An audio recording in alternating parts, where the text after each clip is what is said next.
Who's in there with you, Julio? Grab the bag and kids in the door. I choreographed a production of West Side Story at a theater in Chicago, and the casting director for Milwaukee Repertory Theater was actually our dramaturg for that production. He handled all of the research elements for the play. When this came around, when they decided to do In the Heights, he was like, you know, you guys might be interested in hiring this choreographer from Chicago. He's Latino, he might have some interesting things to say about In the Heights. And then all of a sudden I was on the phone with Mea Drales and we were having this conversation about In the Heights, and we just immediately meshed and immediately wanted all of the same things. And so they brought me on board, and now I'm here.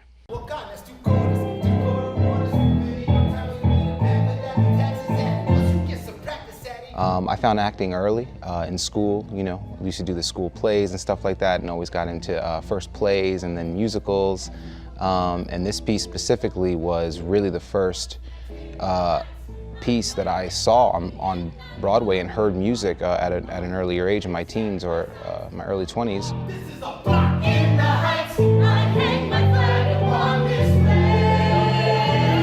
It's definitely something that I experience on a day-to-day basis, and to see it represented in a play or in a musical on stage in that way, it called me at a very early age, and I knew from then that I had to, and I really wanted to be a part of a show like this.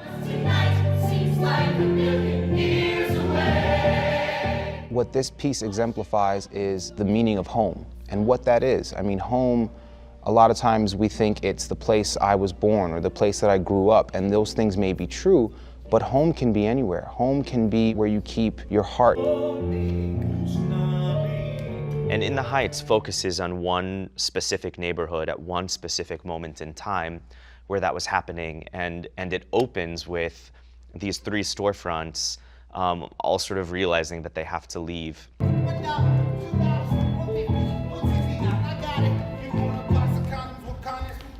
The whole play is about a neighborhood and sort of what happens to this neighborhood, and it's a very specific part of a longer history of gentrification.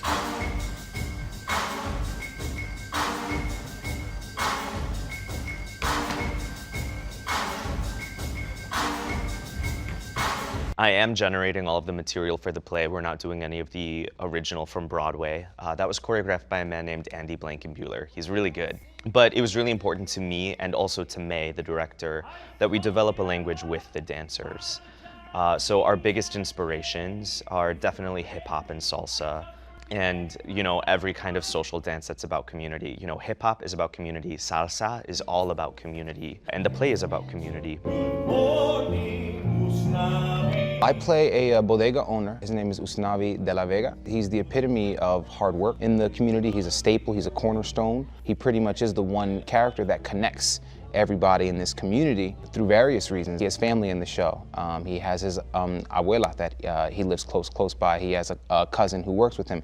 My best friend, Benny, works at the taxi dispatch.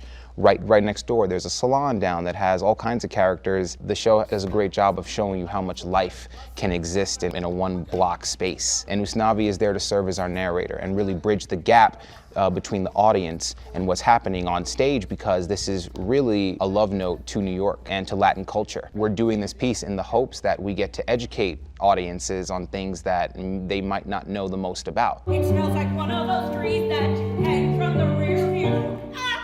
My job as the narrator and as the MC of the evening is to really take you through this journey and make sure you don't miss any of the good parts. Lights up from Washington Heights, so at the break of day I wake up and I got this little punk I gotta chase away. I think the whole show, we kind of show that you can bring home with you anywhere you go. It can be in your heart, it can be picking up the phone and reaching out to friends and family. It's a beautiful thing to be Latino, because we wear our culture on our sleeves. We had started by creating all of this salsa movement that we were then going to teach to the cast.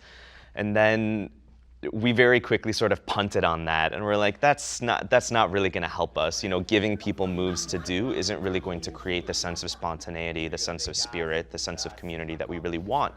So instead, we had a big salsa lesson, and we learned onto the way that they salsa in New York. And so then we taught the entire cast. And then we created a structure of the piece, and then we're kind of like, okay, have at it. You can just dance and just be yourself and spin your partner around and pick the one that you want to do, just not being planned. Feeling like we're actually in a club, feeling like we're actually on the street. So that is the goal. I mean, the music in a piece like this, you know, it's like asking, like, what does music mean to Latin culture? You know, the answer is everything. You know, we can communicate through music, we can communicate through dance, and I think that's incredible. And this piece is no different. We have incredible dancers who are learning intense, intricate steps at lightning speed and just communicating and speaking through them. As far as me, I communicate mostly with the audience, mostly through rap. And hip hop.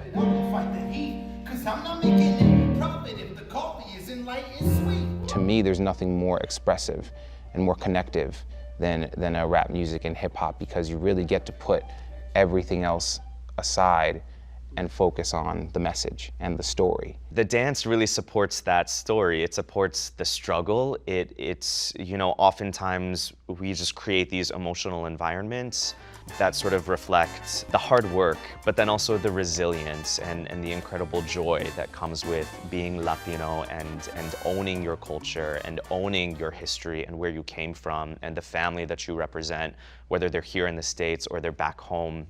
In the Heights is an ensemble piece where we're just really one community, and you know, different people just have different perspectives on it, different outlooks, and different kind of storylines within the bigger story. In the Heights, I flick the lights and start my day. It's about Latinos, and it's about specifically, or mostly, Caribeños, so people from Puerto Rico and Cuba and the Dominican Republic, and then also people from Mexico, also people from South America, also people from Central America, all living in this neighborhood called Washington Heights. What it's like in Washington Heights. This is a play for everyone. Like I said, it's similar to a fiddler. It's really at its core, it's a story about home and the people that make up home, whether it's family or the people that are our chosen family. You know, the people that we meet along the way on our journeys and we take along with us. That's what Washington Heights is.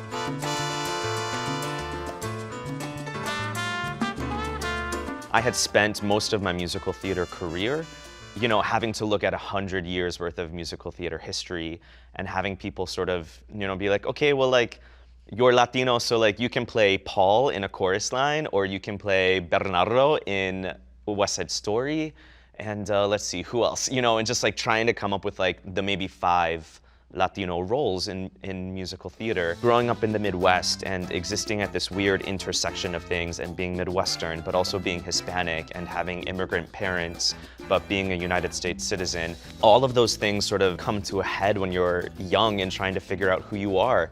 And when I saw this show, there's a specific part in the middle of Act 2 when everybody is just celebrating, and one of the characters says, my mom is Dominican Cuban, my dad is from Chile and PR, which means I'm Chile Dominican Rican, but I always say I'm from Queens.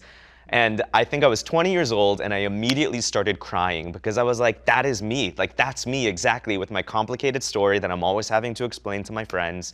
And here are these characters on stage who are representing me, and not only representing me, but embracing me and calling me family. And that was a really powerful thing to see at that time. And I think an incredible gift to give to the Latinx community, you know, to say like, this is us, and like, this is the thing that makes all of us family, is our experience in this country and all of the weird, complicated things that come with that. And we're all this big mashup of all of these different things, and that's what makes us family. And the show really focuses on that a lot, and it celebrates that and lifts that up.